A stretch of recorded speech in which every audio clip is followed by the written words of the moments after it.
Este es un video tutorial sobre teoría de ondas electromagnéticas. Vamos a ver 4 puntos: la naturaleza de la luz es una onda electromagnética, el espectro electromagnético y fenómenos ondulatorios de reflexión y de refracción. Y es aquí donde van a estar los problemas y cuestiones. Bien, vamos a comenzar con la naturaleza de la luz. Desde el siglo XVIII existían dos teorías que rivalizaban para explicar los fenómenos luminosos y ópticos: la teoría ondulatoria y la teoría corpuscular. El principal defensor de la teoría corpuscular fue Newton, que consideraba a la luz como una corriente o un haz de partículas, corpúsculos, y era capaz de explicar la refracción y la reflexión. En cuanto a la teoría ondulatoria, Huygens, en 1960, fue el primero en sostener que la luz tenía una naturaleza ondulatoria. Al principio no tuvo demasiada aceptación, sobre todo debido al enorme prestigio del que gozaba Newton y porque las ondas que se conocían en ese momento, ondas sísmicas, ondas sonoras, ondas del agua, todas necesitaban un medio material para poder propagarse como vehículo de propagación. Pero experimentos posteriores demostraron la teoría ondulatoria de la luz. Vamos a hacer una especie de evolución histórica. Según Newton, que defendía la teoría corpuscular, la velocidad de la luz era mayor en medios más densos, es decir, la luz viajaba más rápida en medios más densos, por ejemplo, sólido o líquido. Y esto lo justificaba argumentando que las partículas se sentían atraídas por el medio más denso.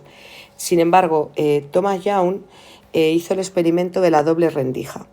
¿Vale? Este experimento consiste en tener un foco que emite una radiación y una doble rendija, la veis aquí. Entonces, la luz se comporta como una onda, no como una partícula, porque demostró que existían interferencias. Ya lo estudiamos en el tema pasado: interferencias constructivas, donde la diferencia entre picos es n veces en longitud de onda, e interferencias destructivas, donde se anula, donde la diferencia de picos es 2n+1, la mitad de la longitud de onda. Entonces quedó demostrado que la luz también se comportaba como una onda, porque la interferencia es un fenómeno solamente de las ondas, no de los corpúsculos. Aún así siguieron coexistiendo las dos teorías. Experimentos posteriores, se midió la velocidad de la luz, Fizeau en 1850, y luego Foucault determinó la velocidad de la luz en el agua. Y esto fue un momento clave porque se midió la velocidad de la luz en el agua y la velocidad en el agua era menor que la velocidad en el aire, con lo cual desmontaba la teoría corpuscular de Newton. Después llega el nacimiento de la mecánica cuántica y tiene dos grandes defensores de la teoría corpuscular, que son Planck y Einstein. Planck, debido a que pensaba que la luz estaba emitida por cuantos de fotones, donde los fotones son corpúsculos, y Einstein debido al efecto fotoeléctrico. Recibió el premio Nobel por este estudio, donde se demostró que al ser irradiado un metal con radiación, con luz, es capaz de arrancar electrones. Entonces, claro, pues la luz está compuesta por fotones, por cuantos de corpúsculos que son capaces de arrancar a otros corpúsculos, como son los electrones.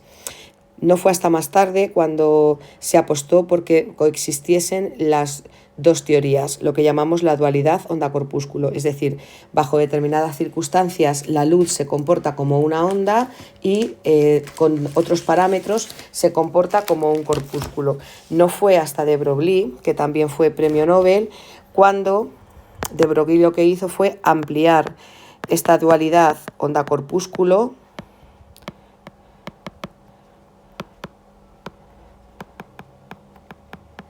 a otras partículas, como los electrones. Y todo viene regido por la energía H por frecuencia, donde es la constante de Planck. que determina un poco el límite entre la mecánica cuántica y la mecánica clásica. Es 6,626 por 10 a la menos 34 julios por segundo. Maxwell estableció que la luz era una onda electromagnética. Lo que hizo fue unificar los fenómenos eléctricos y magnéticos. Según Maxwell, la luz era una onda electromagnética y la onda electromagnética en sí misma consiste en la oscilación de un campo eléctrico y un campo magnético, perpendiculares entre ellos. La luz, como onda electromagnética, no necesita ningún medio material para propagarse. Las leyes del electromagnetismo permiten calcular la velocidad de propagación. Mirad, la fuerza eléctrica es igual a la fuerza magnética, es decir, Q por campo eléctrico es igual a Q por V por V. La carga se va y de aquí me queda que la velocidad de la luz, que vamos a llamarla C, es campo eléctrico entre campo magnético, donde E es K por Q R cuadrado y donde K es 1 partido de 4pi epsilon sub 0. Y por otro lado el campo magnético es nu partido de 4pi Q por V R cuadrado. Si sustituimos, me queda que V es igual a E partido de B. Voy a sustituir E, la K, que es 1 partido de 4pi epsilon sub 0 por Q R cuadrado, y aquí nu sub 0 4pi por Q por V R cuadrado. Mirad, 4pi se va, Q con Q se va, R cuadrado con R cuadrado se va, y si yo despejo, me queda que la velocidad al cuadrado es 1 partido de epsilon sub 0 por nu sub 0. Si sustituyo, esto sería la velocidad de la luz.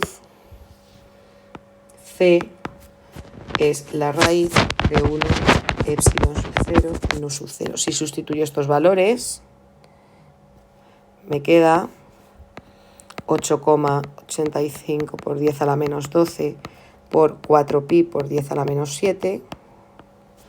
Me queda que C es 3 por 10 a la 8 metros segundo.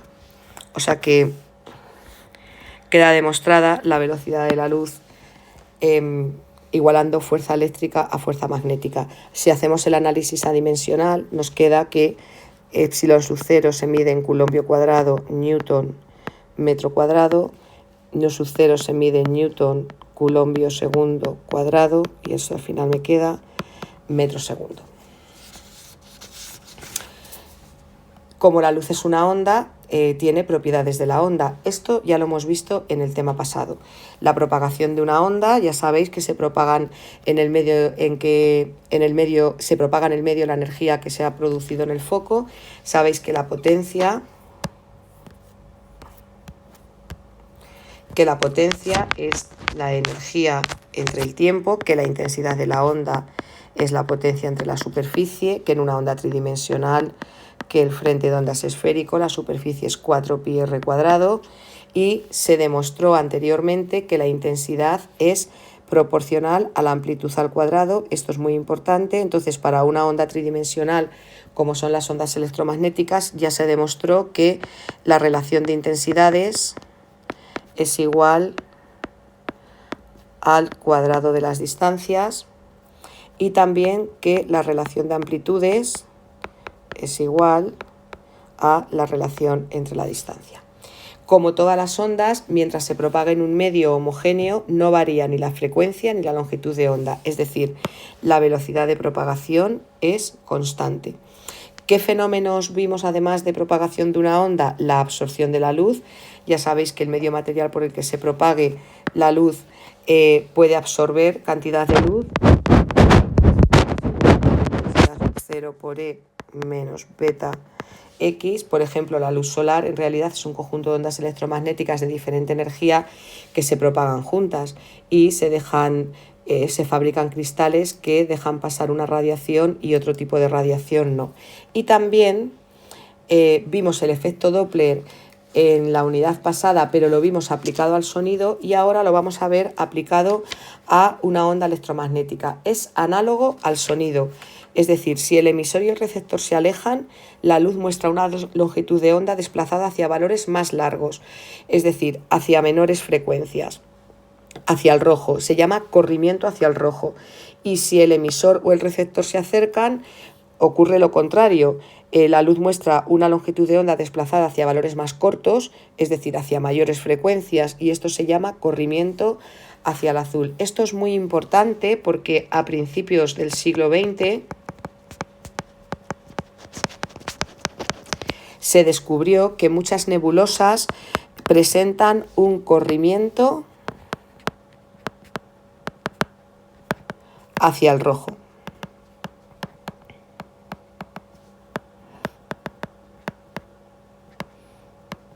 Luego de aquí se ha deducido que las galaxias se están expandiendo, se están alejando, con lo cual el universo está en expansión. El efecto Doppler del corrimiento hacia el rojo es una de las evidencias científicas junto con las leyes de la termodinámica, cálculos de entropía, etc. Bien, vamos a ver ahora el espectro electromagnético. Se denomina espectro electromagnético al conjunto de todas las radiaciones existentes. Tenéis aquí dibujado el espectro. Quiero que os deis cuenta de que el espectro, la parte de luz visible, ocupa muy poco dentro del espectro electromagnético. Tenéis aquí frecuencia en hercios, tenéis aquí longitudes de onda en metros y fijaos que la parte del espectro electromagnético, la parte visible, solamente ocupa esto, de 700 a 400 nanómetros. Tenemos ondas largas de una longitud de onda grande y de una frecuencia baja, como las ondas de radio, ondas microondas, infrarrojos. Según me voy desplazando, cada vez la longitud de onda es menor y cada vez la frecuencia es mayor, entonces las ondas son más energéticas, pasamos a la luz visible, luego ya pasamos a la luz ultravioleta, los rayos X, los rayos gamma, ya radiación ionizante. Bien, en el vacío, la velocidad de la luz es la longitud de onda entre el periodo, o lo que es lo mismo, la longitud de onda por la frecuencia. Y en cualquier otro medio, esto es importante, la velocidad de la luz se mide como la longitud de onda del medio por la frecuencia. Vamos a estudiar ahora los fenómenos ondulatorios, que son los que vamos a trabajar en problemas. Vamos a comenzar con la reflexión. Mirad, cuando un rayo de luz llega a la superficie, aquí, rayo incidente, y hay una separación entre dos medios, el medio 1 y el medio 2, se produce una reflexión. La luz se propaga en el mismo medio, pero en sentido opuesto. Entonces, ¿qué tenemos que saber? Que el ángulo del rayo incidente es igual al ángulo del rayo reflejado. Esto es importante. Los ángulos que forman el rayo incidente y reflejado con la normal son iguales.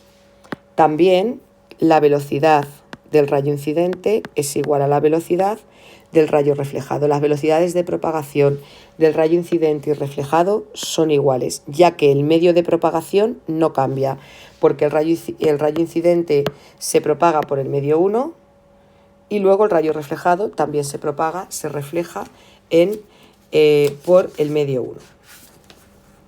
Luego tenemos como siguiente fenómeno la refracción.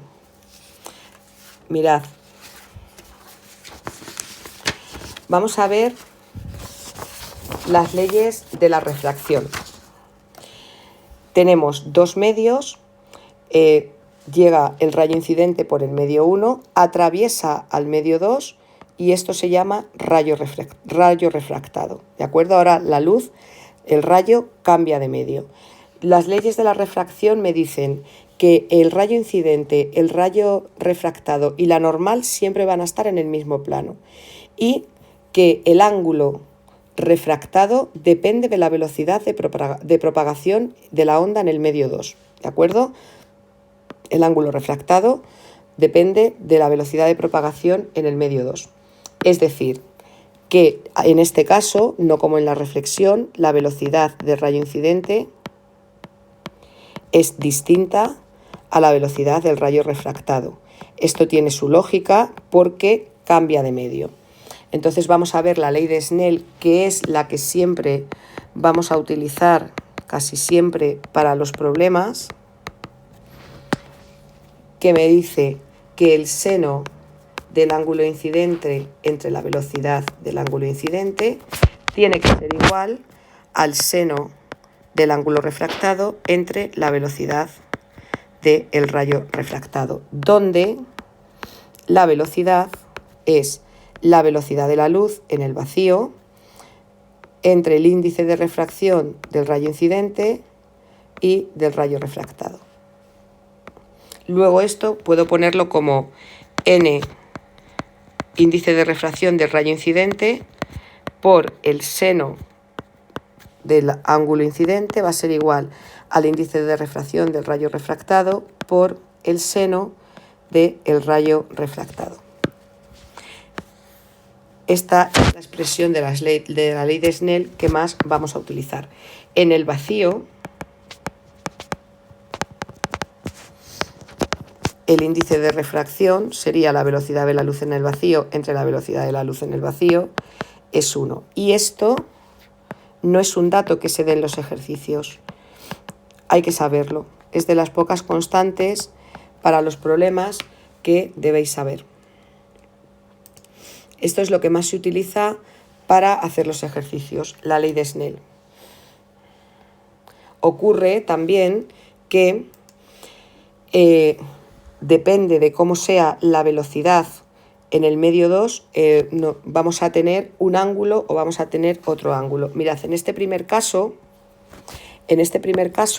si el índice de refracción del medio 1 es menor que el índice de refracción del medio 2, esto significa que la velocidad de onda es mayor que la velocidad de la onda en el medio 2, entonces lo que va a ocurrir es que el ángulo de incidencia va a ser mayor que el ángulo refractado. Ocurre que el ángulo refractado se acerca a la normal. ¿Qué ocurre si el índice de refracción del medio 1 es mayor que el índice de refracción del medio 2? Entonces, la velocidad del medio 2 va a ser mayor,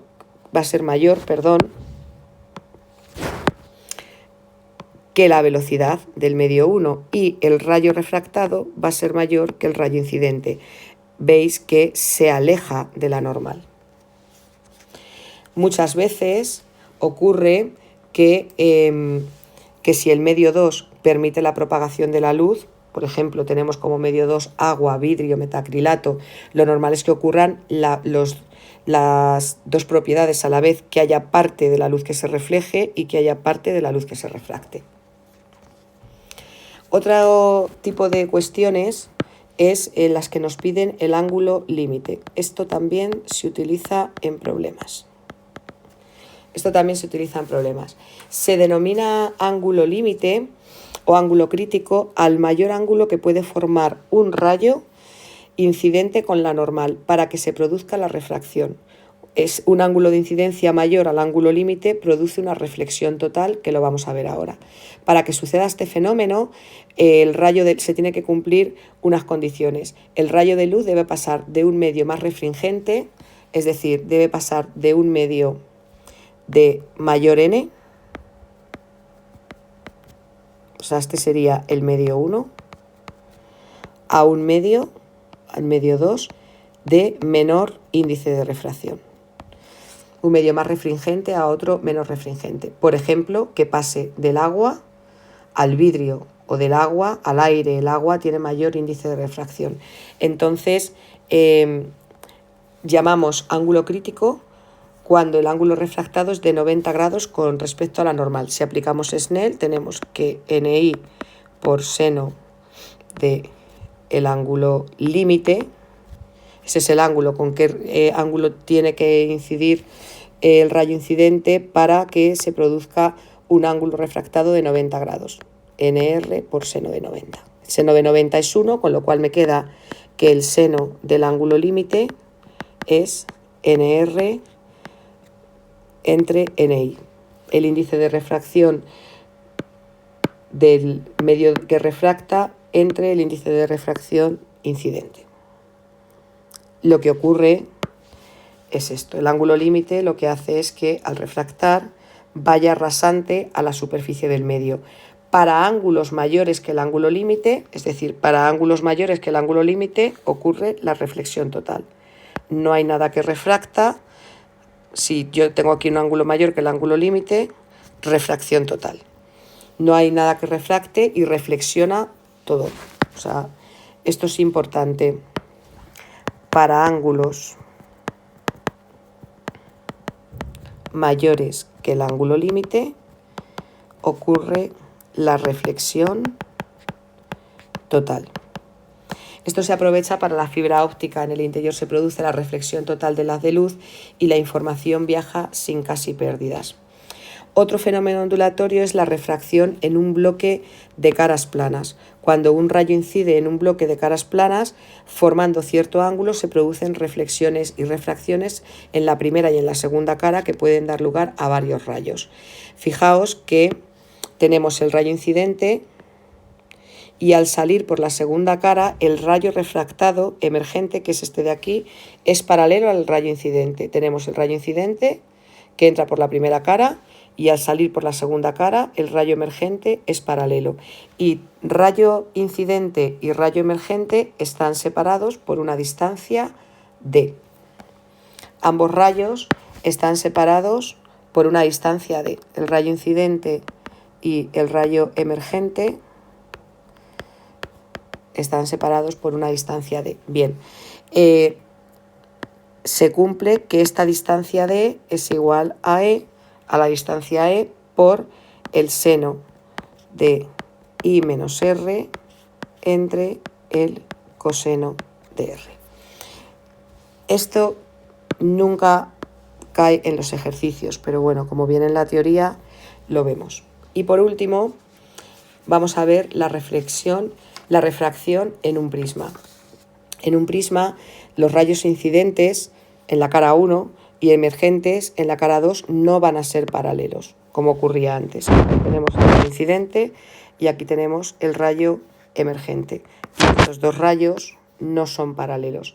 La diferencia entre el ángulo de incidencia y el ángulo refractado depende del ángulo y depende también de las caras del prisma. Entonces se comprueba que la desviación, que es lo que llamamos con este ángulo, es igual al ángulo incidente más el ángulo refractado menos el ángulo del prisma.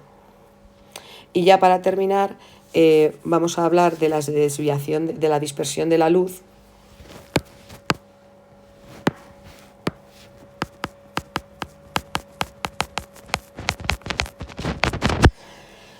Cuando la luz blanca atraviesa un prisma, se separan los distintos colores que la forman. La luz del sol es policromática, tiene muchos colores, tiene diferentes longitudes de onda. Cada color corresponde a una longitud de onda y se va a propagar con una velocidad diferente en el prisma, y cada longitud de onda va a tener un índice de refracción distinto. Entonces se comprueba que a mayor longitud de onda, que es lo mismo que menor frecuencia, tenemos menor índice de refracción, por lo tanto tenemos menor dispersión y nos vamos hacia el rojo. Estaríamos aquí, donde tenemos menor dispersión.